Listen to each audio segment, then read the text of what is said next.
নমস্কার। কথায় কথায় কথামৃত অনুষ্ঠানের ৩৩৮তম পর্বে আপনাদের স্বাগত।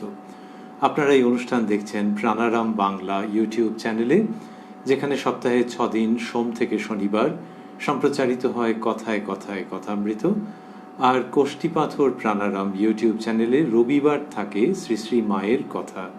সবগুলি অনুষ্ঠানই শুরুর সময় রাত্রি ৯টা। শ্রী শ্রী রামকৃষ্ণ কথামৃততে আমরা গতদিন ছিলাম এবং আজকেও সানন্দে অবস্থান করব ১৯শে অক্টোবর ১৮৮৪ প্রসঙ্গে। ওই দিন শ্রীরামকৃষ্ণ উপস্থিত হয়েছিলেন সিঁথির ব্রাহ্ম সমাজে তাদের উৎসব উপলক্ষে শ্রীযুক্ত বেনিপাল মহাশয়ের উদ্যান বাটিতে। আমরা একাধিক দিন সেই প্রসঙ্গ শুনেছি।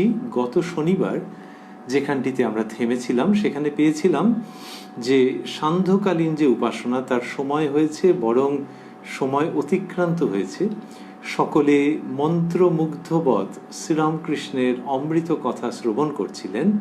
এইবার যে ওই উপাসনার সময় হয়েছে সেইটিতে কি হয়েছে যে শ্রীযুক্ত বিজয়কৃষ্ণ গোস্বামী মহাশয় তিনি উপাসনা করবেন বা পরিচালনা করবেন উপাসনা।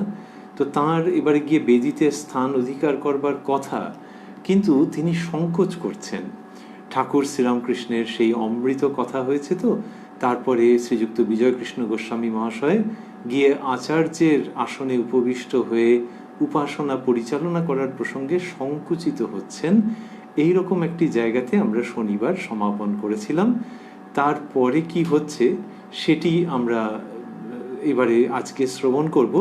ওই আগের প্রসঙ্গ একটুখানি স্মরণ করে নিয়ে তারপরের জায়গাটিতে প্রবেশ করব শ্রী শ্রী রামকৃষ্ণ কথামৃততে, যার সূচনায় কথামৃতকার শ্রীযুক্ত মহেন্দ্রনাথ গুপ্ত বা শ্রীম বা মাস্টার মহাশয় উদ্ধৃত করেছেন, তব কথামৃতং তপ্ত জীবনং কবিভিরীড়িতং কলমশাপহং শ্রবণমঙ্গলং শ্রীমদাততং ভুবি গৃণন্তি ये ভূরিদা জনাঃ।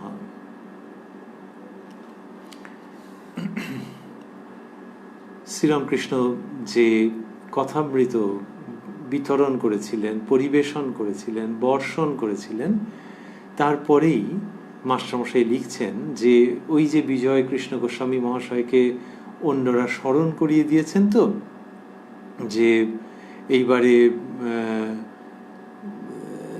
উপাসনা করতে হবে। বেনিপাল মহাশয় বলেছেন, উদ্যান স্বামী বেনিপাল মহাশয় বলেছেন যে অনেক দেরি হয়ে গেছে, এইবারে আপনি উপাসনা আরম্ভ করুন, এইভাবে অনুরোধ করেছেন, প্রার্থনা করেছেন। এইখানে কথামৃতকার মাস্টার মহাশয় লিখেছেন যে বিজয় উপাসনা করিতে বেদিতে বসিবেন কি না ভাবিতেছেন। এটি হলো। তার আগে আমরা দেখেছি যে তার এই সংকোচের কারণ কি। তার কারণ হচ্ছে যে তিনি নিজেই বলেছিলেন বেনিপালকে যে মহাশয় আর উপাসনা কি দরকার, আপনাদের এখানে আগে পায়সের ব্যবস্থা, তারপর করার ডাল ও অন্যান্য ব্যবস্থা। তো ওই তার সংকোচ। আর এখানে মাস্টারমশাই লিখেছেন যে বিজয় উপাসনা করিতে বেদিতে বসিবেন কিনা ভাবিতেছেন। তারপরে আজকে বিজয়, আপনি অনুগ্রহ করুন তবে আমি বেদি থেকে বলবো। শ্রীরামকৃষ্ণকে বলছেন। মাস্টারমশাই লিখছেন, শ্রীরামকৃষ্ণ, অভিমান গেলেই হলো, আমি লেকচার দিচ্ছি তোমরা শুনো, এ অভিমান না থাকলেই হলো। অহংকার জ্ঞানে হয় না অজ্ঞানে হয়, যে নিরহংকার তারই জ্ঞান হয়। নিচু জায়গায় বৃষ্টির জল দাঁড়ায়, উঁচু জায়গা থেকে গড়িয়ে যায়। এই যে বিজয় কৃষ্ণ গোস্বামী মহাশয় সংকোচ করছেন, তো শ্রীরামকৃষ্ণ বলছেন যে অভিমান গেলেই হলো, অর্থাৎ তুমি যে উপাসনা করবে সেটি করো, তুমি যে আচার্যের দায়িত্ব পালন করবে সেটি করো, এবং অভিমান যদি না থাকে তাহলে আর অসুবিধে নেই, বিপদ নেই। অভিমান গেলেই হলো, আমি লেকচার দিচ্ছি তোমরা শুনো, এ অভিমান না থাকলেই হলো। শ্রীরামকৃষ্ণ এটি অনেকবার বলেছেন যে ওই রকমভাবে করলে হয় না। তাতে যে ব্যক্তি ওরকম বলছেন বা ওরকম লেকচার দিচ্ছেন, প্রচারের চেষ্টা করছেন, তাঁরই ক্ষতি হয়ে যায়। তিনি বলতেন যে কেউ যদি ঈশ্বরের আদেশ পান, ঈশ্বর স্বয়ং সাক্ষাৎকার হয়ে যদি বলেন, তবেই সেই ব্যক্তি শিক্ষা দিতে পারেন, এবং তার ভাবটি ওই রকম হবে যে তিনি ঈশ্বরের আদেশে এই কার্যে ব্রতী হয়েছেন, ঈশ্বরের ইচ্ছাই তার মধ্য দিয়ে রূপায়িত হচ্ছে, এই ভাব এবং এই দৃঢ় প্রত্যয় নিয়ে তবে তিনি লেকচার প্রভৃতি প্রচার কার্যে নিজেকে নিয়োগ করবেন। সেটা শ্রীরামকৃষ্ণ বলতেন। তো এখানে বলছেন যে আমি লেকচার দিচ্ছি, তোমরা শুনো, এ অভিমান না থাকলেই হলো। তারপর বললেন, অহংকার জ্ঞানে হয় না অজ্ঞানে হয়? তা বোঝাই যাচ্ছে যে তিনি বলতে চাইছেন অজ্ঞানের থেকে অহংকার হয়, যে নিরহংকার তারই জ্ঞান হয়।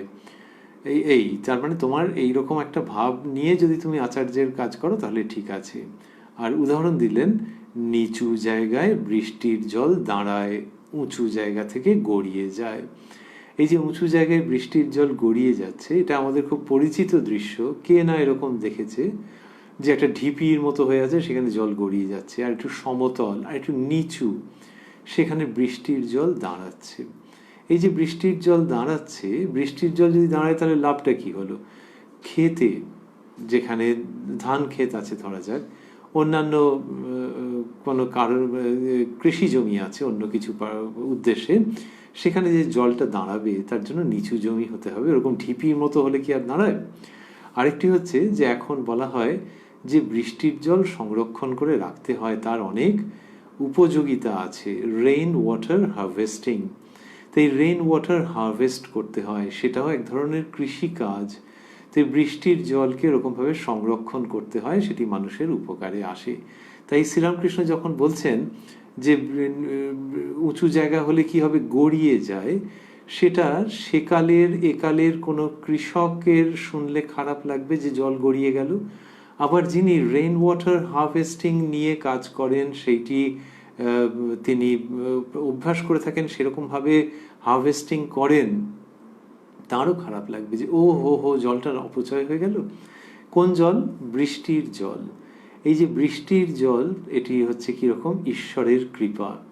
ঈশ্বরের কৃপা বর্ষিত হচ্ছে। শুধু বৃষ্টির জল বর্ষাকালে হয়। লোকে বলে যে এখন বর্ষাকাল ঠিক খুঁজে বার করা মুশকিল, একটা সময়ে হয়। তবে আগে যেমন ষড় ঋতু ছিল, এখন সেরকমভাবে ঠিক বলা যায় না, কিন্তু একটা সময়ে হয়। সারা বছর কি হয় নাকি? কিন্তু ঈশ্বরের যে কৃপা বা কৃপা বর্ষণ, সেটি সম্বৎসর হয় 24 ঘন্টা 7 দিন। সেই যে কৃপা বাড়ি বর্ষিত হচ্ছে, ওই কৃপা বাড়ি কি দুঃখের কথা বলো দেখিনি, যে যদি সেই কৃপা বাড়ি গড়িয়ে পড়ে যায়। তো সেই জন্যে ওই কৃপা বাড়িটি যেন একটি জায়গায় সংরক্ষিত হয়। কৃপা বাড়ি গড়িয়ে গেলে সেটা খুব আক্ষেপের বিষয়, সেটা খুব দুঃখের বিষয়। এবং এই যে বলছেন যে নিচু জায়গায় বৃষ্টির জল দাঁড়ায়, উঁচু জায়গা থেকে গড়িয়ে যায়। এই উঁচু জায়গা থেকে যখন বৃষ্টির জল গড়িয়ে যাচ্ছে, তার মানে সেটি অপচিত হচ্ছে, সেই বৃষ্টির জলের অপচয় হয়ে যাচ্ছে।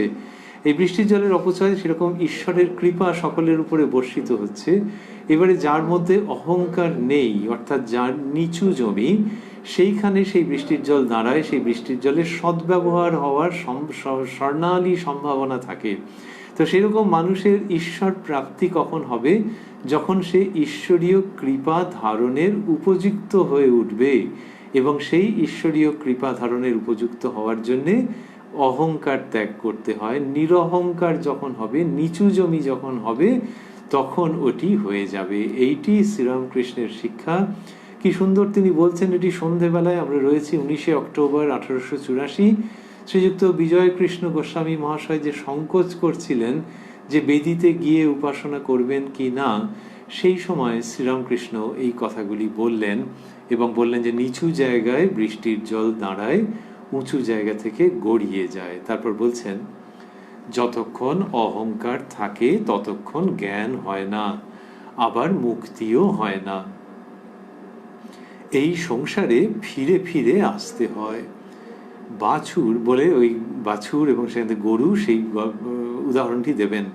তো বললেন যে সংসারে অহংকার থাকে, যতক্ষণ অহংকার থাকে ততক্ষণ জ্ঞান হয় না, আবার মুক্তিও হয় না। তাহলে অহংকারটা যখন মানুষের থাকছে, অহংকার মানে হচ্ছে যে আমি কেউ একটা। অহংকার ইংরেজিতে যেটাকে বলা হয় ইগো, ভ্যানিটি, সেই অর্থে যে অহংকার সে তো থাকবেই না, আবার তার উপরে হচ্ছে যে ব্যক্তি যে অন্যদের থেকে আলাদা, এই অহংকার যে আমি আলাদা অন্যদের থেকে, এই বোধটিও থাকবে না। তাহলে এই বোধটি কখন থাকছে? যে আমি আলাদা, যতক্ষণ পর্যন্ত এই ইংরেজিতে যে ভ্যানিটি সেই অর্থে থেকে যাচ্ছে, যে আমি একজন কেউ একটা আলাদা। তো এই আলাদা এইটা বোধ থাকলে তখন আর ওটা হয় না, জ্ঞান হয় না। কারণ সত্যি তো ব্যক্তি আলাদা নন, ব্যক্তি তো সকলের সঙ্গে যুক্ত, সেই এক চৈতন্য, সেই এক ঈশ্বর সকল কিছুর মধ্যে অনুস্যূত হয়ে আছেন নিখিল বিশ্ব প্রপঞ্চে। সেইখানে ব্যক্তি যখন নিজেকে আলাদা ভাবছে, কিরকম? আবারও এক হচ্ছে যে তার কি সম্পদ আছে, তার প্রতিষ্ঠা আছে, সেই দিক থেকে তার অহংকার, আর তারপর সেটিকে যখন সে অতিক্রম করে যাচ্ছে সাধনার দ্বারা, তখনও অহংকার থেকে যাচ্ছে হয়তো। সেটি হচ্ছে যে সে নারী কি পুরুষ, সে কোথায় থাকে, তার অবস্থান, তার নিজের পরিবার, এই সংক্রান্ত যে পরিচয়, এই অহংবোধও সূক্ষ্মরূপে বিপুল বাধা। সেই অহংবোধ যখন চলে যাচ্ছে মানে সে যে কারুর পিতা, কি কারুর সন্তান, কি কারুর স্বামী, কি কারুর স্ত্রী, এই বোধটা চলে যাবে মানে হচ্ছে যে সবই ঈশ্বরীয় সম্পর্ক, ঈশ্বরের ইচ্ছায় এইসব সম্পর্কগুলোর মধ্যে অবস্থান এই জন্মে।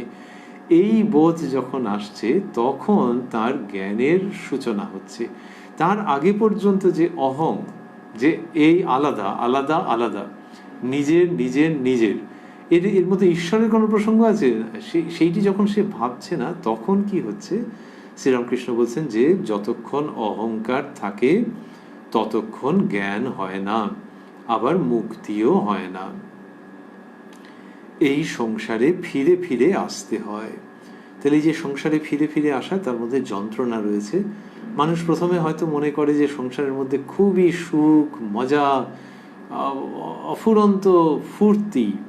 তারপরে দেখা যায় যে অফুরন্ত নয়, ফুরিয়ে যায়, এবং ফুরিয়ে গিয়ে যা উপস্থিত হয় সেটা আগে ভাবা ছিল না, তার জন্য প্রস্তুত হওয়া ছিল না।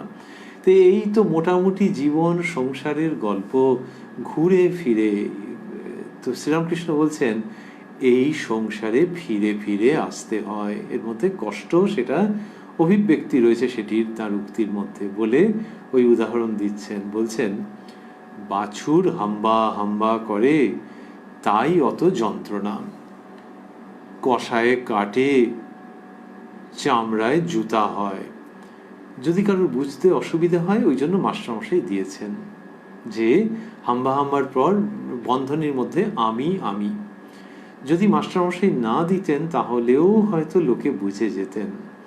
শ্রীরামকৃষ্ণ যখন বলেছেন তখন তো আমি কথাটি বলেননি।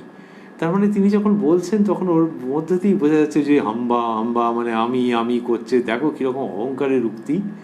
তো সেটা শ্রীরামকৃষ্ণের কথা, কিন্তু মাস্টারমশাই ভক্তদের ভালোবেসে অনাগত কালের মানুষের সুবিধার জন্য বন্ধনীর মধ্যে দিয়েছেন আমি। এটি আমরা এই জন্য ভাবছি যে লোকশিক্ষক শ্রীরামকৃষ্ণ যে গল্প বলেন সেগুলি কি চমৎকার থাকে, সেগুলো নিজস্ব গতিতেই বেগবান থাকে।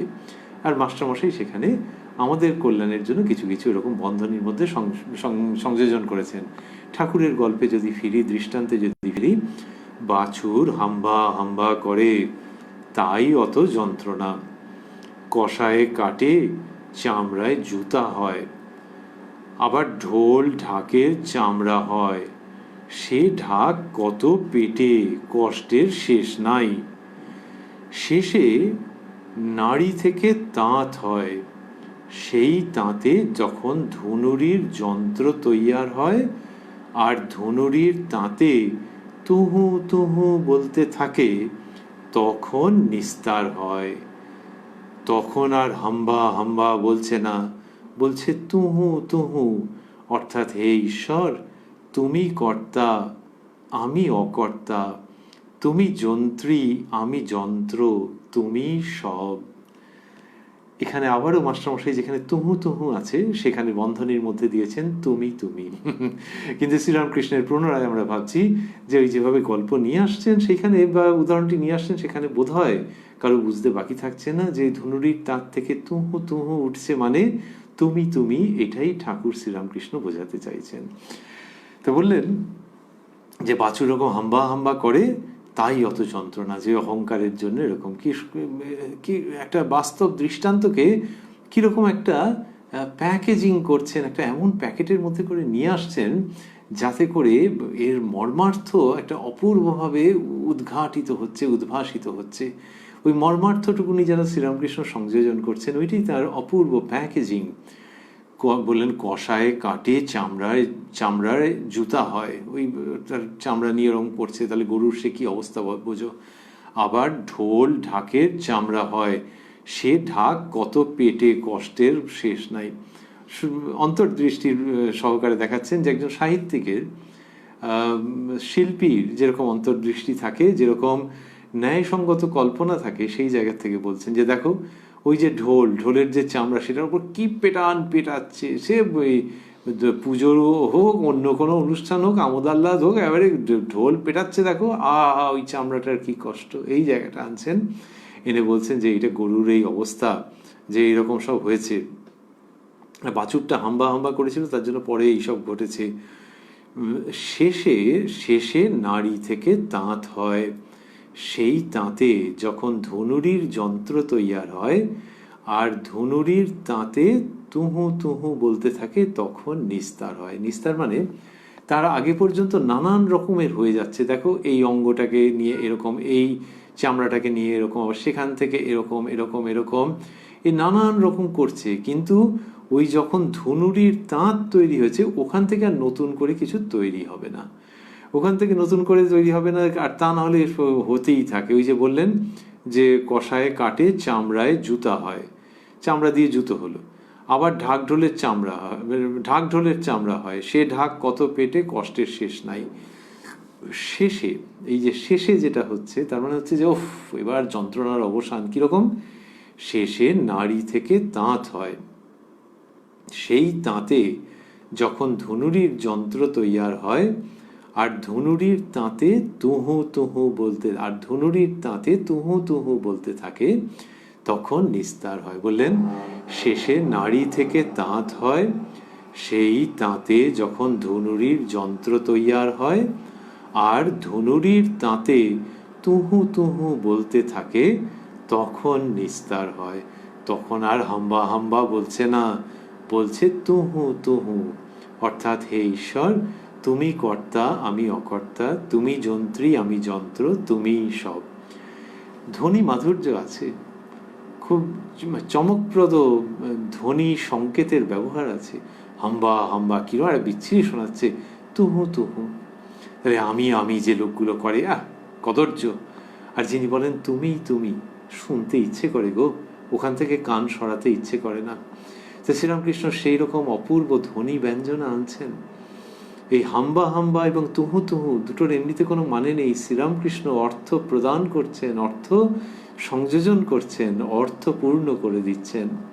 এইগুলি সমস্ত হচ্ছে। আর তিনি বললেন যে অর্থাৎ ধনুরির তাঁত থেকে যে আওয়াজ উঠছে, শ্রীরামকৃষ্ণ বলছেন অর্থাৎ, ওই সেইটির মধ্যে অর্থ নিয়ে আসছেন শ্রীরামকৃষ্ণ। প্রায় নিরর্থক ঈশ্বরবিহীন জীবনে শ্রীরামকৃষ্ণ এই সদর্থক আনন্দপূর্ণ সংযোজন করেই চলেছেন। বলছেন অর্থাৎ হে ঈশ্বর তুমি কর্তা আমি অকর্তা, তুমি যন্ত্রী আমি যন্ত্র, তুমি সব। এই যে বললেন যে তুমি কর্তা আমি অকর্তা, তাহলে এইটা যখন কারুর বোধ হচ্ছে তখন সেই ব্যক্তি মুক্তির পথে অগ্রসর হচ্ছে। এটাই শ্রীরামকৃষ্ণের বাণী। এখন কারুর যদি মনে হয় যে হে ঈশ্বর তুমি কর্তা আমি অকর্তা, তাহলে সেই লোককে দিয়ে কাজ হবে?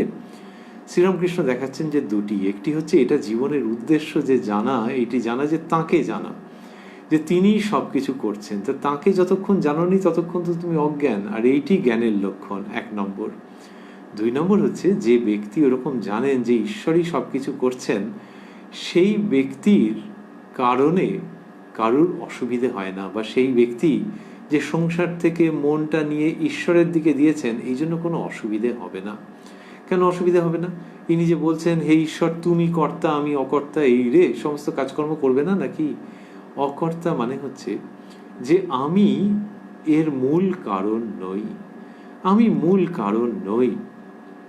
ধরা যাক একটা কোনো দলের পতাকা নিয়ে কেউ যাচ্ছে, আর তার কাছে একজন বললে যে ও স্যার আপনারা যা কাজ করেছেন দারুণ দারুণ, আপনারা একেবারে চমৎকার, তখন সে বিনীতভাবে কি বলবে? বিনীতভাবে বলবে যে আমি এই দলের পতাকা বহন করছি ভাই, আর আসল হচ্ছেন অমুক, আপনি ওনাকে গিয়ে বলুন, আমরা তার আজ্ঞাবহ।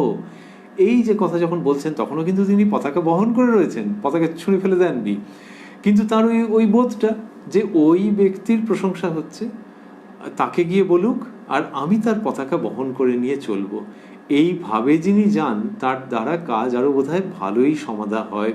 আর যদি কাউকে বলা হয় যে আপনিই সব, আর তখন সে বলে তাই নাকি বলে গালে হাত দিয়ে তার সঙ্গে রাস্তার ধারে বসে পড়ে, তো ব্যাস হয়ে গেল, প্রসেশন ভেঙে যাবে।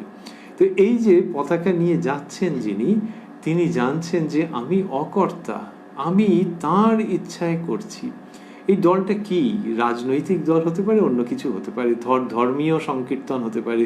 তো সে যেভাবেই ভাবা যাক যে শুদ্ধ উদ্দেশ্যে মানুষজন এগোচ্ছেন, এবং একজন যিনি পতাকা ধরে আছেন তাকে প্রশংসা করা হয়েছে, তিনি বলছেন যে আমি আজ্ঞাবহ, আমি এক্সিকিউট করছি ভাই, আপনি ওকে বলুন প্রশংসার কথা যা আছে, ও ওনার অফিসে গিয়ে দেখা করবেন বলে এগিয়ে যাচ্ছে।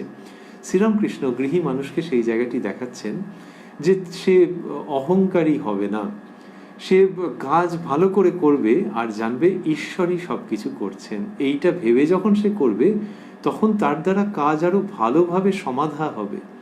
তিনি উদাহরণ দিচ্ছেন যে দাবা বোর্ডে যারা খেলছে তাদের থেকে একটু দূরে একজন বসে দেখছে, সে আরো ভালো চাল বলে দিতে পারে। তাহলে এই যে দূরে বসে দেখছে, তাহলে কেন বলে দিতে পারলো? যারা কি খুব বুদ্ধিমান লোক তারা দূরেই বসে থাকে, তারা খেলে না নাকি? না খেলে তো। তাহলে এটা হচ্ছে যে যে দূরে বসে আছে সেও দাবা জানে, এরাও জানে, কিন্তু ওর না নিজের আর এই হার জিতের ব্যাপারটা মাথার মধ্যে নেই। হয়তো ওই দুজনের মধ্যে একজন এক্সপার্ট দাবারু আছেন, খুব সক্ষম কুশলী দাবারু, কিন্তু তার মনে হচ্ছে যে যদি হেরে যাই, যদি চাল ভুল হয়, ওরা দেখছে, ওদের কাছে আমি নিচু হয়ে এই যে চিন্তাগুলো যখন আসছে তখন ঠিক চালটা মাথার মধ্যে এলো না। খেলা হয়ে যাওয়ার পর হয়তো সে ভাবলো যে আমি কি বোকা, এই চাল তো আমি জানতাম, আমি দিলাম না। আর দূরে যে বসে আছে সেই ব্যক্তি ঠিক চাল বলে দিচ্ছে। তো তার মানে কি? সে অনাসক্ত, সে হার জিতের মধ্যে নেই। ওই খেলায় যেরকম হবে, আমাদের এখনকার দিনের ভাষায় বলা হয় game planning, game strategy. Now this is the best strategy about the game called life. জীবন শৈলী এইটি হচ্ছে শ্রেষ্ঠ। শ্রীরামকৃষ্ণ দেখাচ্ছেন যে অনাসক্ত হয়ে এই জীবনের সমস্ত কাজ করে যাও। আরে তাহলে মাথা সাফ থাকবে যে ঈশ্বরই সব করছেন, তার ইচ্ছায় আমি এই কাজগুলো এক্সিকিউট করছি, ডেলিভার করছি, এটা হলে মাথা দুর্দান্ত কাজ করবে। অতএব ওই ব্যক্তি যখন এরকম ভাববেন তখন তার দ্বারা কাজ সব নষ্ট হয়ে যাবে, সম্পর্কগুলো সব বিগড়ে যাবে, এরকম নয়। সম্পর্কগুলো যেগুলি রয়েছে সেগুলো কি হচ্ছে যে তিনি ভাবছেন ঈশ্বরের ইচ্ছায় তিনি এই সব সম্পর্কের মধ্যে রয়েছেন। তাতে করে হলো কি, ঈশ্বরের ইচ্ছা তো, সুতরাং অবহেলা করো না, আবার আসক্ত হয়েও না। এই যে জায়গাটি, এইটি হচ্ছে যিনি প্রসেশনের মধ্যে হাঁটছেন পতাকা নিয়ে, যখন তাকে ওপর মহল থেকে, যাকে তিনি শ্রদ্ধা ভক্তি করেন, তিনি যখন বললেন যে কালকে আপনাকে আর পতাকা নিয়ে যেতে হবে না, আপনি অমুক অফিসে 12টা থেকে 4টে পর্যন্ত বসবেন, তিনি তখন সেইখানে বসলেন। তাহলে যখন পতাকা বহন করেছিলেন সেটি নিষ্ঠার সঙ্গে করেছেন, আবার এই অফিসে বসার কাজটাও করছেন। ঈশ্বর যে জন্মে যাকে যে অবস্থায় দিয়েছেন, সেই জন্মে সেই অবস্থায় তিনি তার কাজ শ্রেষ্ঠ রূপে সম্পাদন করবার জন্য প্রয়াসী হচ্ছেন তখনই যখন তিনি জানছেন শ্রীরামকৃষ্ণের শ্রীমুখের এই উক্তি মতো, হে ঈশ্বর তুমি কর্তা আমি অকর্তা, তুমি যন্ত্রী আমি যন্ত্র, তুমি সব। সন্ধ্যের দিকে বিজয়কৃষ্ণ গোস্বামী মহাশয়কে এই কথা বলছেন শ্রীরামকৃষ্ণ। রাত্রি প্রায় 8টা, মাস্টারমশাই লিখেছেন, আমাদের মনে হচ্ছে যে 8টা বেজে গেছে এই সমস্ত কথা হতে হতে। সেই সময় শ্রীরামকৃষ্ণ এগুলি বলছেন। সিঁথির ব্রাহ্ম সমাজে বেনিপাল মহাশয়ের উদ্যানে বসে কথা হচ্ছে। তারপর বলছেন তিনি, গুরু বাবা ও কর্তা এই 3 কথায় আমার গায়ে কাঁটা বেঁধে। এই শব্দগুলি মাস্টারমশাই স্থূলাক্ষরে দিয়েছেন। গুরু, বাবা ও কর্তা, এই তিন কথায় আমার গায়ে কাঁটা বেঁধে। এই যে মাস্টারমশাই স্থূলাক্ষরে দিচ্ছেন, এর কারণটা কি বলা মুশকিল। একটি কারণ হতে পারে যে শ্রীরামকৃষ্ণ যা বলেছেন তার মধ্যে তার বলবার সময়েই এই সব কথাগুলিতে তিনি অধিক গুরুত্ব এই কথাগুলির উপরে আরোপ করেছেন। কীরকম যে কথা বলবার সময় অনেক সময় বোঝা যায় তো যে একটা কোনো প্রসঙ্গ আলাদা গুরুত্ব সহকারে উচ্চারিত হচ্ছে। কেউ কথা বলতে বলতে হঠাৎ করে যদি বলেন, কাল সকালে কি দেখলাম জানেন, আমাদের বাড়ির বাইরে না, এই তখনই বোঝা যাবে যে এই কথাগুলোর মধ্যে তিনি গুরুত্ব দিচ্ছেন। কিন্তু এগুলো যদি কেউ লিখে ফেলেন টানা, তাহলে বোঝাবেন কি করে যে ওখানে একটুখানি ভলিউমটা ডাউন করে মুখ চোখের ভঙ্গি একটু আলাদা হয়ে গিয়েছিল, এগুলো বোঝাবেন কি করে? তাহলে তো সে ভিডিও করতে হয়। একটা উপায় হচ্ছে যে স্থূলাক্ষরে দেওয়া, যে এই কথাগুলো তিনি এগুলির ওপর গুরুত্ব আরোপ করেছিলেন, এটি একটি সম্ভাবনা। আরেকটি হচ্ছে যে মাস্টারমশাই হয়তো দেখেছেন যে এই কথাগুলির মধ্যে ঠাকুর শ্রীরামকৃষ্ণের মূল ভাব ধরা আছে, বিভিন্ন জায়গায় তো রয়েছে কথামৃততে। সেই জন্য তিনি চেয়েছেন যে পাঠক পাঠিকা, ভক্ত অনুরাগী যারা এই গ্রন্থ পড়বেন তারা যেন ওই জায়গাগুলো মিস না করেন, ওই জায়গাগুলো যেন তারা পড়েন এবং বিশেষ গুরুত্ব আরোপ করে পড়েন। এটা মাস্টারমশাইয়েরও মনে হতে পারে। তা মাস্টারমশাইয়ের মনে হওয়ার কি গুরুত্ব আছে বই কি, কারণ শ্রীরামকৃষ্ণই তো তাকে চিহ্নিত করে রেখেছেন শ্রী শ্রী রামকৃষ্ণ কথামৃত রচনা করবার জন্যে। সেই জন্য মাস্টারমশাই যেখানে এমফ্যাসিস দিচ্ছেন, যেখানে বোল্ড ফন্টে দিচ্ছেন, স্থূলাক্ষরে দিচ্ছেন, সেখানে আমরা ভাবছি যে হ্যাঁ, মাস্টারমশাই তো ঠাকুরেরই চিহ্নিত ব্যক্তি। তো এইরকম দুটো কারণের যে কোনো একটি হতে পারে অথবা দুটি সত্য হতে পারে। এখানে বললেন শ্রীরামকৃষ্ণের কথা, গুরু, বাবা ও কর্তা, এই তিন কথায় আমার গায়ে কাঁটা বেঁধে। এই যে কাঁটা বেঁধে মানে গায়ে যেন কেউ কাঁটা দিয়ে ফুটিয়ে দিল, এইরকম আমার কষ্ট হয়। শ্রীরামকৃষ্ণ এটা বলছেন কেন বলছেন, আমি তার ছেলে, চিরকাল বালক, আমি আবার বাবা কি? ঈশ্বর কর্তা, আমি অকর্তা, তিনি যন্ত্রী, আমি যন্ত্র। বাবা শব্দটি তো লোকে অনেকভাবে বলে থাকেন, বাবা তুমি আমাদের একটু দেখো। কিন্তু শ্রীরামকৃষ্ণ একবারে সমস্তটাকে উড়িয়ে দিচ্ছেন যে বাবা আবার কি, আমি কার বাবা তোর? এই ভঙ্গি, আমি তার ছেলে, চিরকাল বালক, আমি আবার বাবা কি? মানে কথাটার প্রতি কত তীব্র ওনার আপত্তি রয়েছে সেটা এই ভঙ্গি থেকে বোঝা যাচ্ছে। ওই বলেছিলেন গুরু, বাবা ও কর্তা, এই তিন কথায় গায়ে কাঁটা বেঁধে। তা বললেন আমি আবার বাবা কি? ঈশ্বর কর্তা, আমি অকর্তা, তিনি যন্ত্রী, আমি যন্ত্র। এটা বললেন। তো এই শ্রীরামকৃষ্ণের ভাব যে তিনি এটি বলছেন, ঈশ্বরই বলছেন, আমি আমার মুখ দিয়ে সেটি উচ্চারিত হচ্ছে এই পর্যন্ত, এটা তাঁর ভাব। মানুষে যখন তাকে দেখেছে তো সেকালে, পরবর্তীকালে, একালে তো বটেই, এই সমস্ত সময় বহু মানুষ মনে করেছেন তিনি স্বয়ং ভগবান। এইটি শ্রীরামকৃষ্ণের জীবনের বিশেষত্ব যে তাকে ভগবান, অবতার মানে সচ্চিদানন্দ তিনি অবতার রূপে অবতীর্ণ হয়েছেন, সেই ভগবান, সেই সচ্চিদানন্দ যেভাবেই ভাবা যাক না কেন, এটা যাদের হৃদয়ের মধ্যে প্রতিভাত হয়েছে সেটা নিয়ে তো কোনো অসুবিধা নেই, তাদের সেরকম মনে হয়েছে। শ্রীরামকৃষ্ণ তার জীবদ্দশায় বলছেন যে আমি যন্ত্র, তিনি যন্ত্রী, এই একটা অপূর্ব। এরকমই তো হওয়ার কথা। আগে আগে যারা অবতার, রামচন্দ্র যখন কথা বলছেন তিনি কি বলছেন যে আমি অবতার? শ্রীকৃষ্ণ সঙ্গে সঙ্গে বলছেন, কোথাও কোথাও হয়তো আছে। তেমনি শ্রীরামকৃষ্ণের যে কথামৃত তার মধ্যে কোথাও কোথাও তাঁর অবতারত্বের সুনিশ্চিত লক্ষণ, আভাস, এমনকি উচ্চারণ পর্যন্ত দেখতে পাওয়া যায়, কিন্তু সেটি ক্বচিৎ।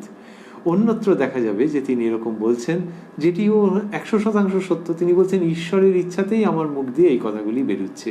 শুধু তার মধ্যে একটা অপূর্ব বিনয় আছে। এই বিনয়টা বিশেষভাবে লক্ষণীয় এবং অনুসরণযোগ্য। শ্রীরামকৃষ্ণ শুধু যে বলতে হয় বলে বললেন তাই নয়, যে আমি আবার বাবা কিসের, এইসব কথায় আমার গায়ে কাঁটা বেঁধে। এর দ্বারা তিনি সাধকের জন্যেও আদর্শ এবং পরাকাষ্ঠা স্থাপন করছেন। যিনি ঈশ্বরীয় পথে এগোচ্ছেন তিনি এইভাবেই পূর্ণ অহংকার শূন্য হবেন। তার ভিতরে যে ভাব আসছে, যে অবস্থা লাভ হচ্ছে, সেগুলো সব তিনি জানবেন সত্য সত্যই যে ঈশ্বরের ইচ্ছায় আসছে। সেইখানে তিনি নিজের বলে কখনো গৌরব করবেন না। এই শিক্ষাও একই সঙ্গে শ্রীরামকৃষ্ণ নিজের এই সাধক ভাব জনচিত উক্তির দ্বারা ব্যক্ত করছেন। বলছেন, গুরু, বাবা ও কর্তা, এই তিন কথায় আমার গায়ে কাঁটা বেঁধে। আমি তার ছেলে, চিরকাল বালক। আমি আবার বাবা কি? ঈশ্বর কর্তা, আমি অকর্তা। তিনি যন্ত্রী, আমি যন্ত্র। বলে বলছেন, যদি কেউ আমায় গুরু বলে, আমি বলি, দুঃশালা। গুরু কিরে? এক সচ্চিদানন্দ বই আর গুরু নাই। তিনি বিনা কোনো উপায় নাই। তিনি একমাত্র ভবসাগরের কাণ্ডারি। এই বলেন, গুরু বললে এরকম তার অসুবিধে হয়। গুরু, বাবা ও কর্তা, তার মধ্যে গুরুর কথাটাতে বলছেন এরকম, গুরু কিরে? এক সচ্চিদানন্দ বই আর গুরু নাই। এইটা তাহলে এবার সব মিলিয়ে কি দাঁড়াচ্ছে যে শ্রীরামকৃষ্ণ তাহলে কে? তিনি কি মানুষ, নাকি তিনি সচ্চিদানন্দ স্বয়ং আবির্ভূত? যিনি ভাবছেন যে সচ্চিদানন্দ স্বয়ং অবতার রূপে আবির্ভূত, তার ভাবনার সঙ্গে কিন্তু এইটার কোনো বিরোধ নেই। সচ্চিদানন্দ আবির্ভূত হচ্ছেন। এইবার শ্রীরামকৃষ্ণকে যখন কেউ গুরু রূপে দেখছেন, শ্রীরামকৃষ্ণ বলছেন যে ওই সচ্চিদানন্দই বিভিন্ন গুরুর রূপ ধরে আসেন। সুতরাং এখানে কোনো বিরোধ নেই যদি ওনাকে সচ্চিদানন্দ বলা হয়, যে সচ্চিদানন্দই অবতার রূপে এসেছেন, আবার তিনি তো গুরুও, তাহলে ওটি মিলে যাচ্ছে। আর কি হচ্ছে? আর হচ্ছে যে ওই যে কেউ যখন বলছেন যে তাকে গুরু বলছে, এইটির মধ্যে শ্রীরামকৃষ্ণ কেন ওরকম বকুনির ভঙ্গিতে বলছেন? তার মধ্যে আবার হাস্যরসও আছে। বকুনির ভঙ্গিতে বলছেন এই জন্যে যে কেউ যদি কাউকে মানুষ গুরু বলে ভাবে, তাহলে আর এগোতে পারবে না। এটা কিরকম? এটা হচ্ছে যে ধরা যাক কেউ খেলেন ভালো, এইবার তার একজন কোচ আছে। কোচ মানেও তো ক্রীড়ার ক্ষেত্রে তিনি আচার্য। এইবার কোচকে সে খুব ভক্তি শ্রদ্ধা করে, ভালোবাসে, এবং কোচ যা বলে সেইটি মেনে চলে। এটা হলে তার ফুটবল খেলায় ধরা যাক বা ক্রিকেট খেলায় তার অনেক উন্নতি হতে পারে, সর্বোচ্চ উন্নতি হতে পারে। কোচও খুশি, প্লেয়ারও খুশি। এরকম হলো যে তিনি ভাবছেন যে কোচ যা বলছে, আরেকজন এসে বললো যে না ওইভাবে করিস না, এইভাবে। বললো না না, উনি যা বলেছেন আমি তাতে আমার হলো হলো, না হলো না হলো, উনি যা বলেছেন এই। তার মানে কোচের প্রতি একটা আনুগত্য, বিশ্বাস, ভক্তি, যাই বলি না কেন, ভক্তি শব্দটা একটুখানি আবার আলাদা রকমভাবে রাখা আছে বিশেষভাবে। যখন ঈশ্বরীয় পথে কেউ গুরুকে ভক্তি করছেন, তখন শুধু ওইটুকুনি হলে চলবে না। তাহলে যদি কেউ ভাবেন যে গুরু তিনি শাস্ত্র জানেন, তিনি আধ্যাত্মিকতার কথা কত জানেন, তিনি জপ ধ্যানের খুঁটিনাটি জানেন, তিনি যেভাবে বলেছেন ওইটা অনুসরণ করলে হয়ে যাবে, এই ব্যক্তি যিনি ভাবছেন তিনি হয়তো ভালো খেলেনও, তিনি লেখাপড়াতেও ভালো, তিনি ভাবছেন যে লেখাপড়ার ক্ষেত্রে যেমন একজন মাস্টারমশাই আছেন বা একজন দিদিমণি আছেন, খেলাধুলোর ক্ষেত্রে যেমন একজন কোচ আছেন, তেমনি ধর্মের ক্ষেত্রে ইনি, এইটা ভাবলে হবে না। হবে না মানে একটা স্তর পর্যন্ত হবে। তাহলে কি ভাবতে হবে? এখানে ভাবতে হবে সেইটাই যেটা সত্য। শ্রীরামকৃষ্ণ বলছেন যে সচ্চিদানন্দ স্বয়ং তোমার জীবনে এই গুরু রূপে এসেছেন, এইটা ভাবতে আরম্ভ করো। এইটা ভাবতে আরম্ভ করলে যেটা হবে সেটা তুমি কল্পনাও করতে পারবে না, যে উচ্চতায়, যে গভীরতায়, যে ব্যাপ্তিতে চলে যাবে তুমি। সেই জন্যে যার গুরুকরণ হয়েছে তিনি ভাববেন যে সচ্চিদানন্দ স্বয়ং গুরু রূপে আবির্ভূত হয়েছেন। গুরুকে মানুষ বুদ্ধি করলে হবে না। ওই ফুটবল খেলার ক্ষেত্রে, লেখাপড়ার ক্ষেত্রে যেমন মানুষ বুদ্ধি করলেও হয়ে যায় বা প্রায় পুরোটাই হয়ে যায়, এইখানে সেরকম করলে হবে না যে ধর্মের একটা প্যাকেজ ইনি আমাকে শিখিয়ে দেবেন, না। ওই করলে ক্ষতি হবে কিনা বলা নেই, কিন্তু চূড়ান্ত অভীষ্ট লাভ হবে না যদি গুরুকে মানুষ বুদ্ধি করো। আবার অনেক সময় হতে পারে যে একটা কোর্স আছে এবং সেখানে পয়সা দিয়ে, ঠিক আছে চলো, আধুনিক কালে পয়সা এমন না হয় দিলে, কিন্তু যাকে পয়সা দিয়েছো কেন দিয়েছো, তিনি অনেক ব্যবস্থা করবেন, ব্যাস ওই পর্যন্ত, আর ওটা নিয়ে টানাটানি করো না। এবার জানবে যে সচ্চিদানন্দই তাঁর মধ্য দিয়ে তোমার জীবনে আবির্ভূত হয়েছেন। তোমার জীবনের প্রসঙ্গটি এই জন্যে যে অন্য আরেকজনের জীবনে অন্য কেউ, কোথাও পুরুষ গুরু, কোথাও নারী গুরু, কোথাও গুরু হয়তো একজন সন্ন্যাসী, কোথাও অন্য কেউ গৃহী মানুষ, নানান রকম আছে। কিন্তু যিনি যাকে গুরু রূপে বরণ করছেন তিনি ভাববেন যে সচ্চিদানন্দই গুরু রূপে এই জীবনে ওই রূপে তার কাছে এসেছেন। এইটা ভাবলে তত্তর করে সেই লোক এগিয়ে যাবে। তো যদি সেটা না ভেবে যদি মানুষকে গুরু ভেবে নিয়ে তার স্তব স্তুতি করতে আরম্ভ করে, তখন তাকে আটকাতে হবে। যদি কেউ আমায় গুরু বলে, আমি বলি দুঃশালা। এটি ওই ভাবটি জাগানোর জন্য। গুরু কিরে? এক সচ্চিদানন্দ বই আর গুরু নাই, তিনি বিনা কোনো উপায় নাই, তিনি একমাত্র ভবসাগরের কাণ্ডারি। এটি শ্রীরামকৃষ্ণ বলছেন, অন্যত্রও বলেছেন যে তিনি গুরু রূপ ধরে আসেন। এইসব প্রসঙ্গ কেন হচ্ছে? এইসব প্রসঙ্গ হচ্ছে যে বিজয়কৃষ্ণ গোস্বামী মহাশয় যে সংকোচ করলেন যে বেদিতে গিয়ে উপাসনা করবেন, সেইখানে এই গুরু পদ গ্রহণ করা এবং সেই পদে আসীন থেকে উপদেশ দেওয়া, এই সবগুলো সম্পর্কে শ্রীরামকৃষ্ণ এইসব কথা বলছেন। তারপরে মাস্টারমশাই লিখছেন, বিজয়ের প্রতি আচার্যগিরি করা বড় কঠিন, ওতে নিজের হানি হয়। অমনি 10 জন মানছে দেখে পায়ের উপর পা দিয়ে বলে, আমি বলছি আর তোমরা শুনো। এই ভাবটা বড় খারাপ, তার ওই পর্যন্ত। ওই একটু মান, লোকে হদ্দ বলবে, আহা বিজয়বাবু বেশ বললেন, লোকটা খুব জ্ঞানী। আমি বলছি এ জ্ঞান করো না। আমি মাকে বলি, মা তুমি যন্ত্রী, আমি যন্ত্র, যেমন করাও তেমনি করি, যেমন বলাও তেমনি বলি। এই কথা বললেন শ্রীরামকৃষ্ণ, এবং বললেন কি সুন্দর, মানে ভালোবেসে বলছেন। কত গুরুত্বপূর্ণ কথা। আচার্যগিরি করা বড় কঠিন। বলছেন,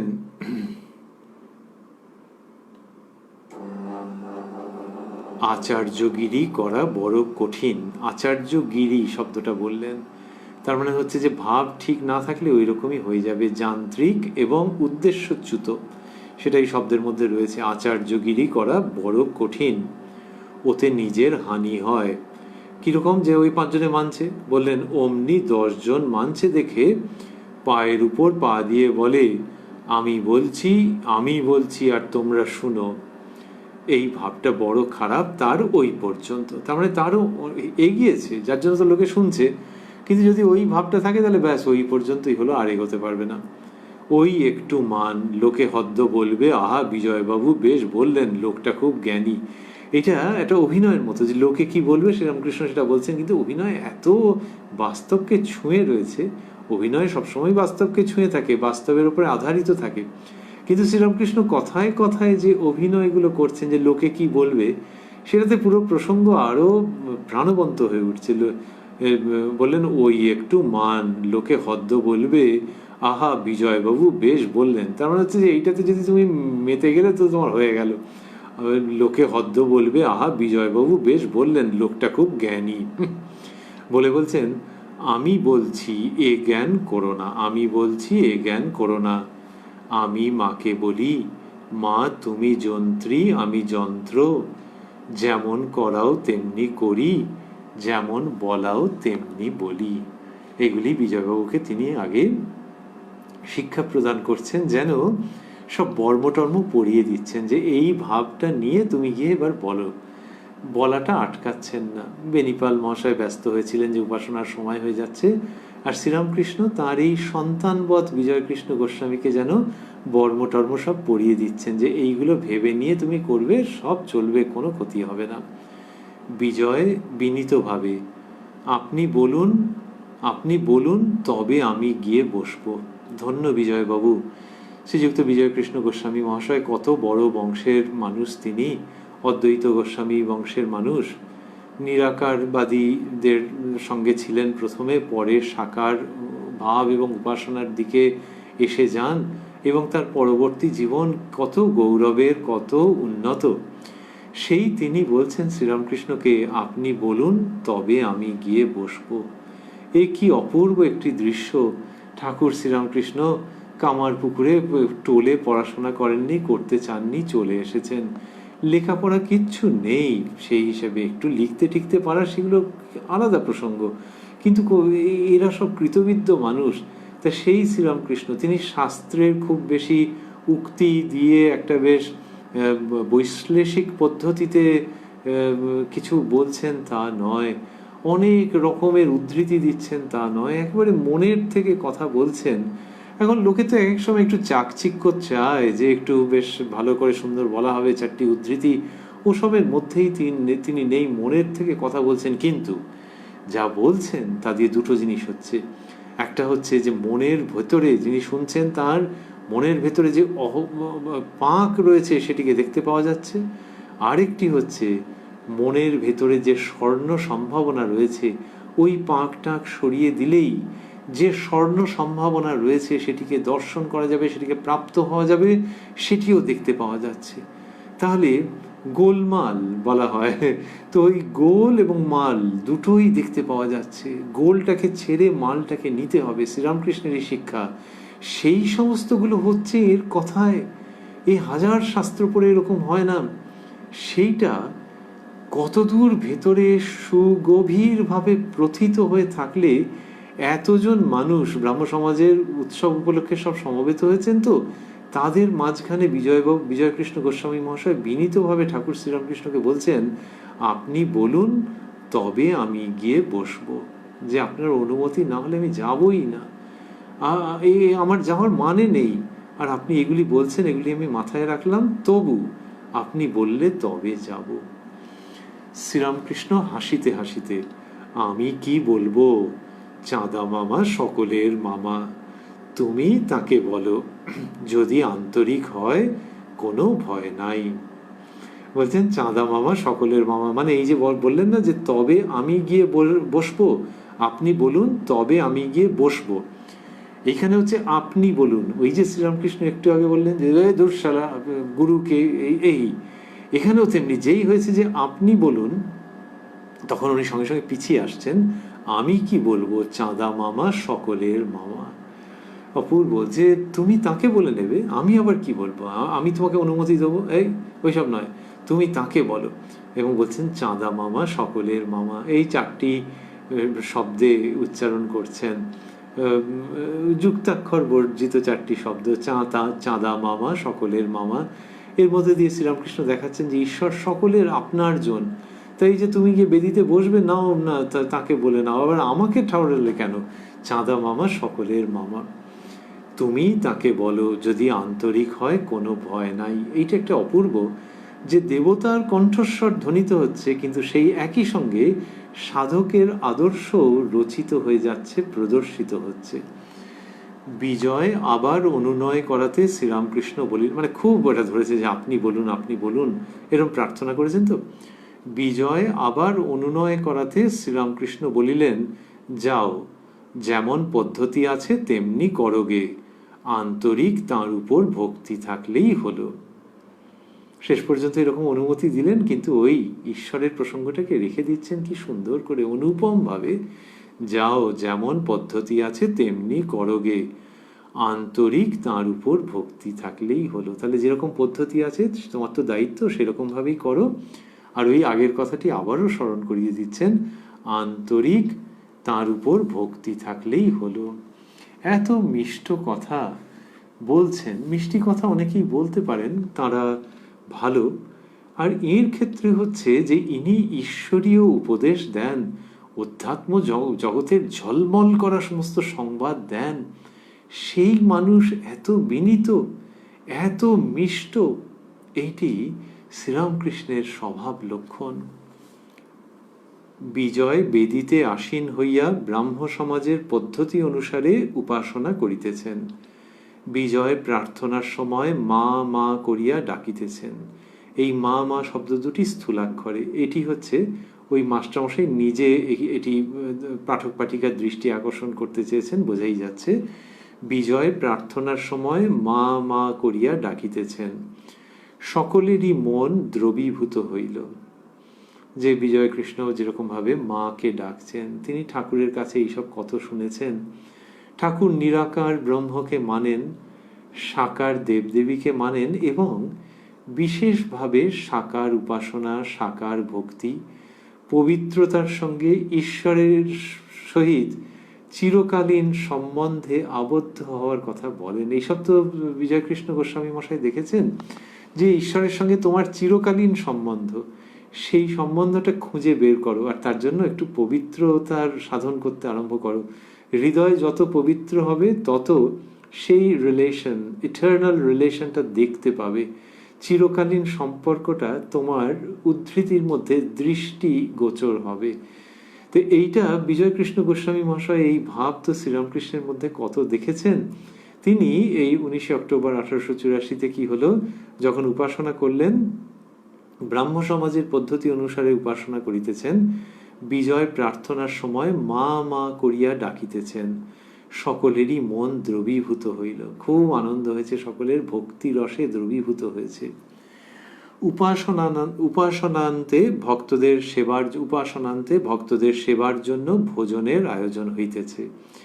শতরঞ্চি গালিচা সমস্ত উঠাইয়া পাতা হইতে লাগিল। ভক্তেরা সকলেই বসিলেন। ঠাকুর শ্রীরামকৃষ্ণের আসন হইল। তিনি বসিয়া শ্রীযুক্ত বেনিপাল প্রদত্ত উপাদেয় লুচি, কচুরি, পাঁপড়, জিভে জল এসে যাওয়ার মতো, নানাবিধ মিষ্টান্ন, দধি, ক্ষীর ইত্যাদি সমস্ত ভগবানকে নিবেদন করিয়া আনন্দে প্রসাদ লইলেন। তো ঠাকুর শ্রীরামকৃষ্ণ প্রসাদ পেয়েছেন, অন্যরাও পেয়েছেন, আমাদেরও না হয় অর্ধভোজনও না, আরো কমই নয় হলো। তো এরকম লিখছেন যে শ্রীযুক্ত বেনিপাল মহাশয় এই সমস্ত ব্যবস্থা করেছেন, সেই সব আনন্দে প্রসাদ পেয়েছেন তারা।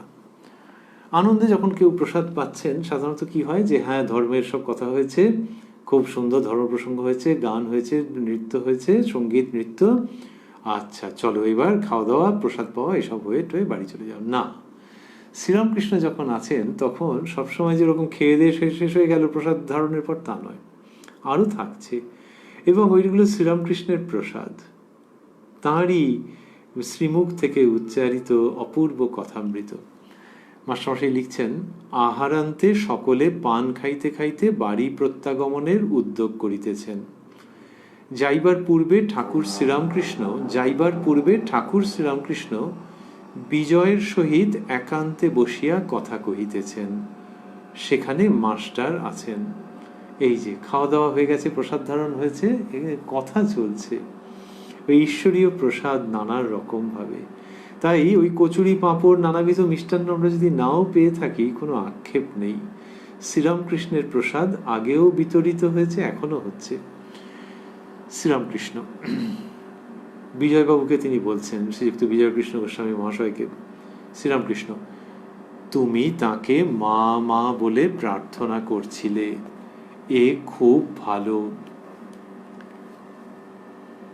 কথায় বলে, মায়ের টান বাপের চেয়ে বেশি, মায়ের উপর জোর চলে, বাপের উপর চলে না।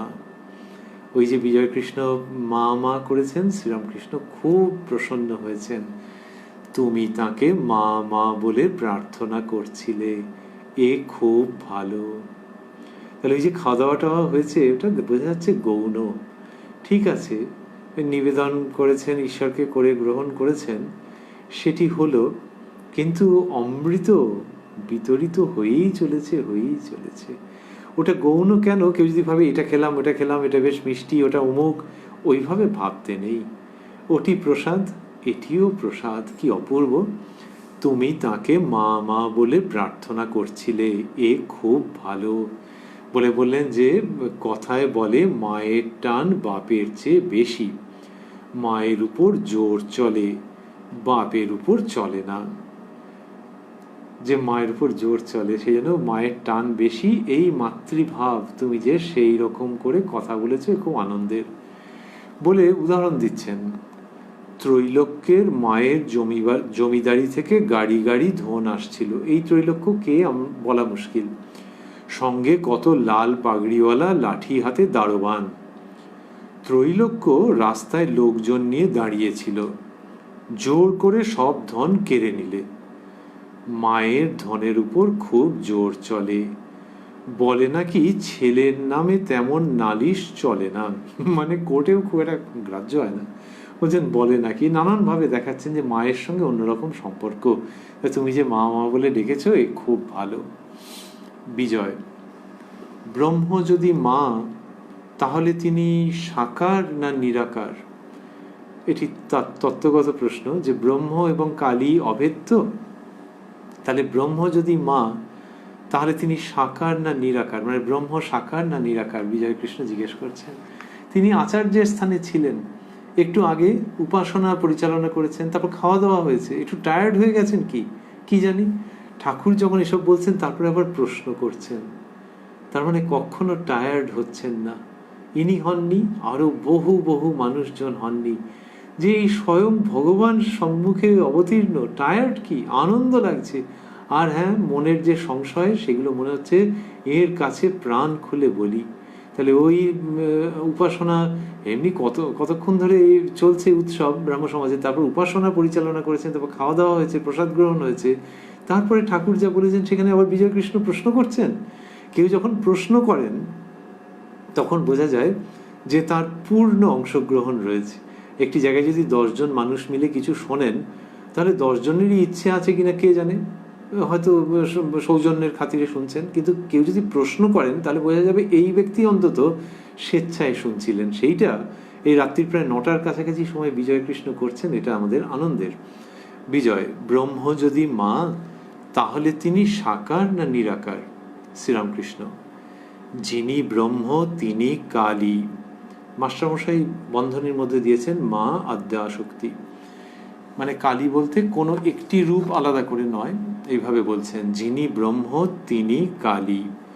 যখন নিষ্ক্রিয় তাকে ব্রহ্ম বলে কই, যখন সৃষ্টি স্থিতি প্রলয় এই সব কাজ করেন তাকে শক্তি বলে কই। স্থির জল ব্রহ্মের উপমা, জল হেলছে দুলছে শক্তি বা কালীর উপমা।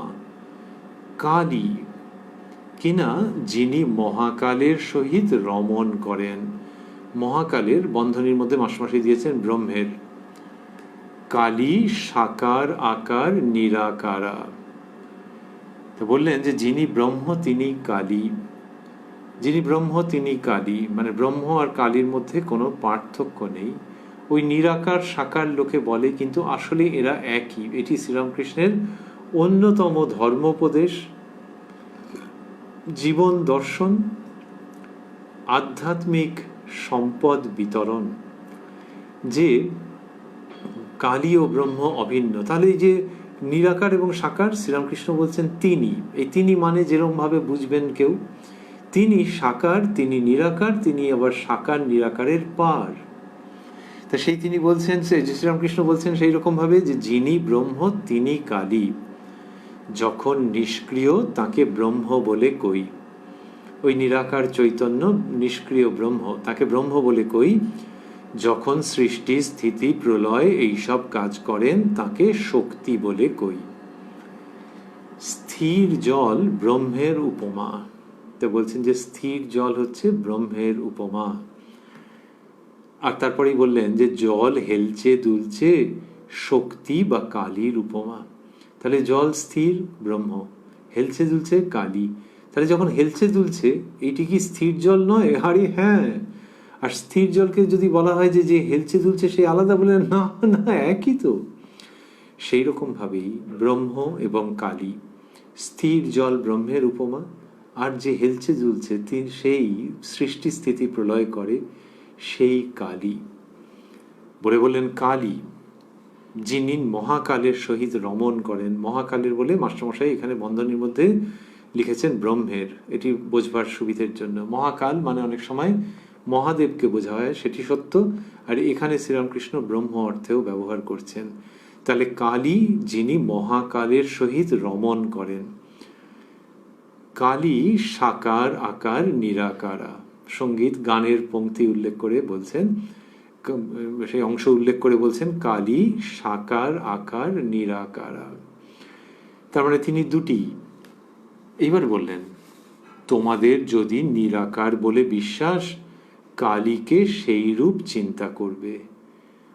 একটা দৃঢ় করে তাঁর চিন্তা করলে তিনি জানিয়ে দেবেন তিনি কেমন। এই অসামান্য উক্তি। বলছেন, তোমাদের যদি নিরাকার বলে বিশ্বাস, তাহলে এই যে ব্রাহ্ম সমাজের যারা, তারা যদি নিরাকারে বিশ্বাস রাখতে চান, তোমাদের যদি নিরাকার বলে বিশ্বাস, কালীকে সেই রূপ চিন্তা করবে। এটা কেন আনছেন? দুটো কারণ আছে। একটি হচ্ছে যে এই কলিকালে মানুষ এই ভক্তিপথ খুব অবলম্বন করে তার এগোতে সুবিধে হয়। ভক্তিপথে সে বেশ স্বাচ্ছন্দ্য বোধ করে, কারণ কলিকালের মানুষের অন্নগত প্রাণ, সে জ্ঞান পথের চর্চা অত করতে পারে না। এই তো ভক্তিপথে মা কালীকে সে আরাধনা করুক, মা কালীর। এইবার মা কালীর আরাধনা করে তো তিনি তো সাকার দেবী, তাহলে নিরাকার চৈতন্য। শ্রীরামকৃষ্ণ বলছেন দুই এক। সুতরাং যাকে তুমি উপাসনা করছো ইষ্ট, তিনি চাইলে নিরাকারের জ্ঞানও দিতে পারেন। এটি একটি। সুতরাং তোমার নিরাকারের জন্য যে সাধন করবে, সেটা এই যুগে তোমার দেহ মনের অবস্থা সেরকম নয়, সাধারণভাবে মানুষের সেরকম নয়। এই জন্য শ্রীরামকৃষ্ণের বলা আরেকটি হচ্ছে ওই যে নিরাকার, কিন্তু সেখানেও শ্রীরামকৃষ্ণ বারবার বলছেন যে তার একটা উদ্দিষ্ট আছে, ওঙ্কার। কিন্তু ওঙ্কারের তো উদ্দিষ্ট কেউ আছেন, ওই একটা সম্পর্ক, মানবীয় সম্পর্কের মধ্যে দিয়ে এগোনো, এইটাকে শ্রীরামকৃষ্ণ ঘুরে ফিরে বলছেন। সেটাও ওই যুগের কারণে, যে এই যুগে সমস্ত নেতি নেতি বিচার করে নিরাকারের ধ্যান করতে পারবে না, বেশিক্ষণ ওটা টানতে পারবে না, ওর মধ্যে অবস্থান করতে পারবে না, মন দ্বৈত জগতে ফেরত আসতে চাইবে। তো সেই নিরাকারের সাধনাই যদি করো, শ্রীযুক্ত বিজয়কৃষ্ণ গোস্বামী মহাশয়কে বলছেন যে তোমাদের যদি নিরাকার বলে বিশ্বাস, কালীকে সেই রূপ চিন্তা করবে। তার মানে ওই সবটা এর মধ্যে ধরা আছে যে তিনি নিরাকার, কারণ তিনি সাকার আকার নিরাকারা, আর তিনি মা। এই মায়ের ভাবটা থাকুক, এই মায়ের ভাবটা নিয়ে নিরাকারের দিকে অপূর্ব। অন্যত্র তিনি রাধাকৃষ্ণের সম্পর্কে আবার বলেছেন যে কৃষ্ণের প্রতি রাধার টানটুকু নাও তোমরা। এটা একটা সর্বজনীন উক্তি, সর্বজনীন সর্বকালিক উক্তি, যে কৃষ্ণের জন্য রাধার যে টানটুকুনি, দ্যাট ইন্টেন্সিটি অফ ফিলিং, এটা নিরাকারের পথে তোমার আছে তো, এটা মা কালীর পথে আছে তো, এটা মহাদেবের পথে আছে তো। তো ওই টানটা নিতে বলছেন। এই যে একটা সম্পর্কের জায়গা থেকে, এইটা শ্রীরামকৃষ্ণ বিভিন্নভাবে প্রদর্শন করেছেন এবং এর উপরে গুরুত্ব আরোপ করেছেন। এখানে বললেন, তোমাদের যদি নিরাকার বলে বিশ্বাস, কালীকে সেই রূপ চিন্তা করবে। এটা ভারতবর্ষের ধর্মের ইতিহাসে এক বৈপ্লবিক উক্তি, কিন্তু আদর্শ বহির্ভূত নয়, আবার নব ব্যঞ্জনায় মৌলিক। একটা দৃঢ় করে তাঁর চিন্তা করলে তিনি জানিয়ে দেবেন তিনি কেমন। বলে বলছেন, শ্যামপুকুরে পৌঁছিলে তেলিপাড়াও জানতে পারবে। একটা জায়গায় গেলে আরেকটা জানতে পারবে। তেমনি ওই সাকার দেবীকে অবলম্বন করে শুদ্ধ চিত্তে যদি তুমি এগোও, তাহলে সব হয়ে যাবে। জানতে পারবে, শ্যামপুকুরে পৌঁছিলে তেলিপাড়াও জানতে পারবে। জানতে পারবে যে তিনি শুধু আছেন তা নয়। এই যে তিনি শুধু আছেন, এই যে বিশ্বাস শুধু তা নয়। মাস্টারমশাই আছেনের পর বন্ধনীর মধ্যে লিখছেন অস্তি মাত্রম। তো এই যে তিনি আছেন শুধু এইটুকু নয়, আর এটা কম হয়ে যাচ্ছে। বলছেন যে জানতে পারবে যে তিনি শুধু আছেন তা নয়, তিনি তোমার কাছে এসে কথা কবেন, আমি যেমন তোমার সঙ্গে কথা করছি। এই হচ্ছে অসাধারণ জায়গা, যে জানতে পারবে যে তিনি শুধু আছেন তা নয়, তিনি তোমার কাছে এসে কথা কবেন, আমি যেমন তোমার সঙ্গে কথা করছি। মানে এই রকম ভাবেই তিনি কথা বলবেন, যে আমি যেরকম তোমার সঙ্গে কথা বলছি, তার মানে এর মধ্যে একটা ইঙ্গিত রয়েছে যে তোমার শুনতে ভালো লাগছে তো, এই যে সব নানান জিজ্ঞেস করছো, ওগো তিনিও তোমার সঙ্গে এইভাবে কথা বলবেন।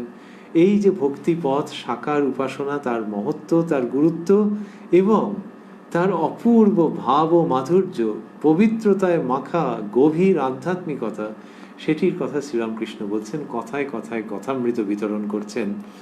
তিনি তোমার কাছে এসে কথা কবেন, আমি যেমন তোমার সঙ্গে কথা করছি। বিশ্বাস করো, সব হয়ে যাবে। আরেকটি কথা, তোমার নিরাকার বলে যদি বিশ্বাস, তাই বিশ্বাস দৃঢ় করে করো, কিন্তু মতুয়ার বুদ্ধি করো না। তাঁর সম্বন্ধে এমন কথা জোর করে বলো না যে তিনি এই হতে পারেন আর এই হতে পারেন না। বলো, আমার বিশ্বাস তিনি নিরাকার, আর কত কি হতে পারেন তিনি জানেন, আর কত কি হতে পারেন তিনি জানেন, আমি জানি না, বুঝতে পারি না। কি সুন্দর করে আনছেন যে এইভাবে এগো, কিন্তু সমস্ত মত পথের প্রতি ভরসা আস্থা রেখো। শুধু তাই নয়, যেন যে সবগুলো সত্য, এবং সেখানে যদি অন্যরকম করো যে নিজেরটা, বাজে হয়ে যাবে ওটা। তাঁর সম্বন্ধে এমন কথা জোর করে বলো না যে তিনি এই হতে পারেন আর এই হতে পারেন না। বলো, আমার বিশ্বাস তিনি নিরাকার, আর কত কি হতে পারেন তিনি জানেন, আমি জানি না, বুঝতে পারি না। এটি শ্রীরামকৃষ্ণ বলছেন। তিনি বলেছেন নিজের সম্বন্ধে নিজেকে দেখিয়ে যে এখানকার অনুভূতি বেদ বেদান্তকে ছাড়িয়ে গেছে। তাহলে এই যে তিনি সাকার নিরাকার আরো কত কি, এটি শ্রীরামকৃষ্ণের একেবারে অন্তর্গত এই সত্য, প্রত্যক্ষ তার কাছে। সেই তিনি বিজয়বাবুকে এইভাবে করে উপদেশ দিচ্ছেন। বিজয়কৃষ্ণ গোস্বামী মহাশয়কে বলছেন, মানুষের এক ছটাক বুদ্ধিতে ঈশ্বরের স্বরূপ কি বোঝা যায়? 1 সের ঘটিতে কি 4 সের দুধ ধরে? তিনি যদি কৃপা করে কখনো দর্শন দেন আর বুঝিয়ে দেন, তবে বোঝা যায়, নচেত নয়। তা বললেন যে মানুষের 1 ছটাক বুদ্ধিতে ঈশ্বরের স্বরূপ কি বোঝা যায়? তার মানে ওই বুদ্ধি রেখো না যে আমি যেটা ভাবছি সেটাই ঠিক, তবে হ্যাঁ, তোমারটাতে নিষ্ঠা ব্যাকুলতা নিয়ে তুমি লিপ্ত থাকো। সেখানে বললেন যে 1 সের ঘটিতে কি 4 সের দুধ ধরে? তিনি যদি কৃপা করে কখনো দর্শন দেন আর বুঝিয়ে দেন, তবে বোঝা যায়, নচেত নয়। এই কথা বললেন, বলছেন, যিনি ব্রহ্ম তিনি শক্তি, তিনি মা। যিনি ব্রহ্ম তিনি শক্তি, তিনি মা। প্রসাদ বলে মাতৃভাবে আমি তত্ত্ব করি যারে, সেটা চাতরে কি ভাঙবো হাড়ি, বোঝো না রে মন ঠারে ঠোরে। তো বললেন, রামপ্রসাদের গান উল্লেখ করছেন, প্রসাদ বলে মাতৃভাবে আমি তত্ত্ব করি যারে, সেটা চাতরে কি ভাঙবো হাড়ি। তার মানে মাতৃভাবে আমি যে তত্ত্ব করি, মানে এই জগতের তত্ত্বকে যেরকমভাবে মাতৃভাবে দেখে থাকি, সেটা কি চাতালে আমি হাঁড়ি ভাঙবো? লোকে বলে, এই যা হাঁড়ি ভাঙলো, চাতালের মধ্যে ভাঙলো, সবাই দেখতে পেলো, কি লজ্জার কাণ্ড। তো ওইরকমভাবে আমি করবো না। ধর্মের কথা আমি ওরকমভাবে কি প্রকাশ করে বলবো? মনকেই বলছেন, আমি চাতরে কি ভাঙবো হাঁড়ি, বোঝো না রে মন ঠারে ঠোরে। তার মানে গানেও লিখবো না, ইয়ে করবো না, ওপেনলি সব বলবো না, একটু ঠারে ঠোরে বুঝে নিতে হবে। প্রসাদ বলে মাতৃভাবে আমি তত্ত্ব করি যারে, সেটা চাতরে কি ভাঙবো হাঁড়ি, বোঝো না রে মন ঠারে ঠোরে। আমি তত্ত্ব করি যারে, শ্রীরামকৃষ্ণ বলছেন, আমি তত্ত্ব করি যারে, অর্থাৎ আমি সেই ব্রহ্মের তত্ত্ব করছি, তাঁরই মা মা বলে ডাকছি। তো শ্রীরামকৃষ্ণ এটি বলছেন যে ওই তত্ত্ব, পরম তত্ত্ব যিনি, তাকেই মা মা বলে ডাকছি। এটি রামপ্রসাদ তার গানে উল্লেখ করেছেন। তারপর শ্রীরামকৃষ্ণ বলছেন, আবার রামপ্রসাদ ওই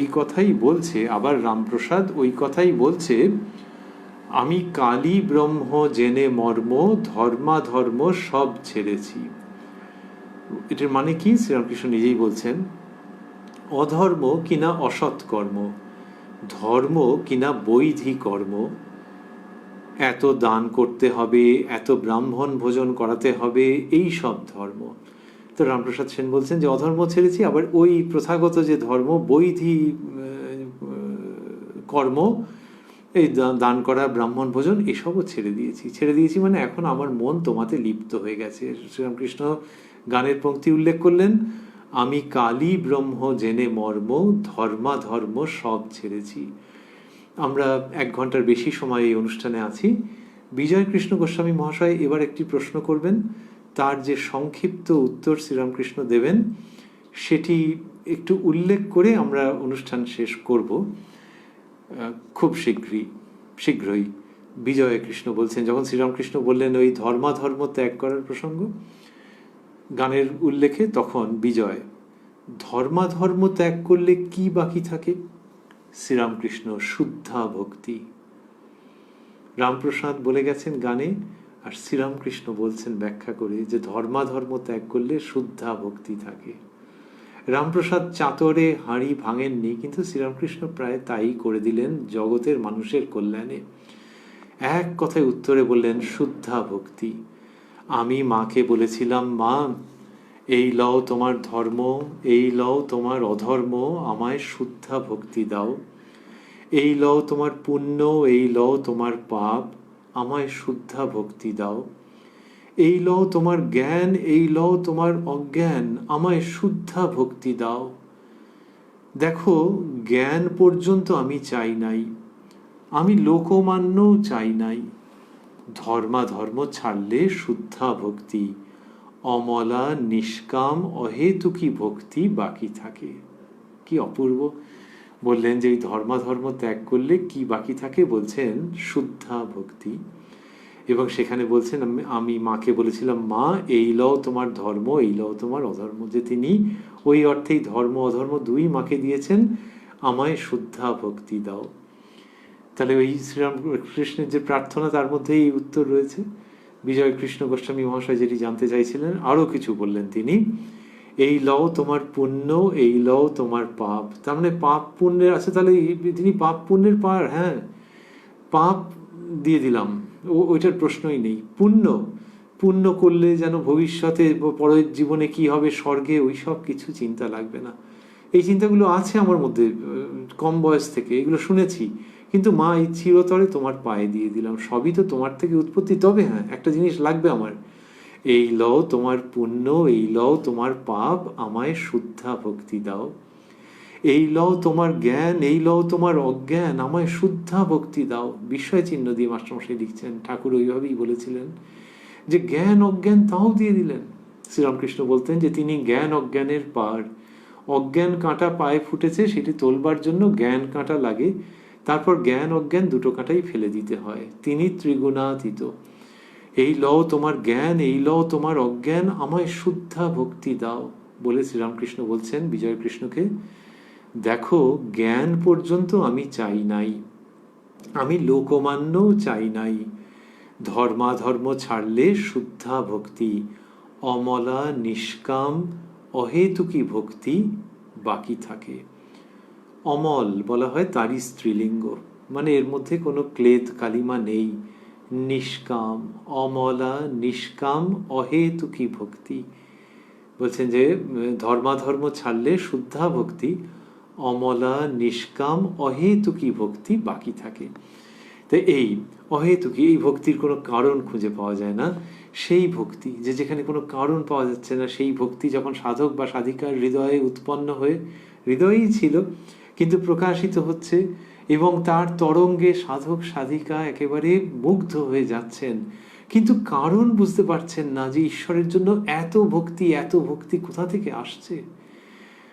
অমলা নিষ্কাম অহেতুকী ভক্তি, এটি হয় যখন কেউ ধর্মাধর্ম ছাড়ছেন। সেই অর্থে ওই ধর্ম ওই অধর্ম শ্রীরামকৃষ্ণ যেভাবে শিখিয়েছেন, এটি ছাড়লে, তাই তার উক্তি, ধর্মাধর্ম ছাড়লে শুদ্ধা ভক্তি, অমলা নিষ্কাম অহেতুকী ভক্তি বাকি থাকে।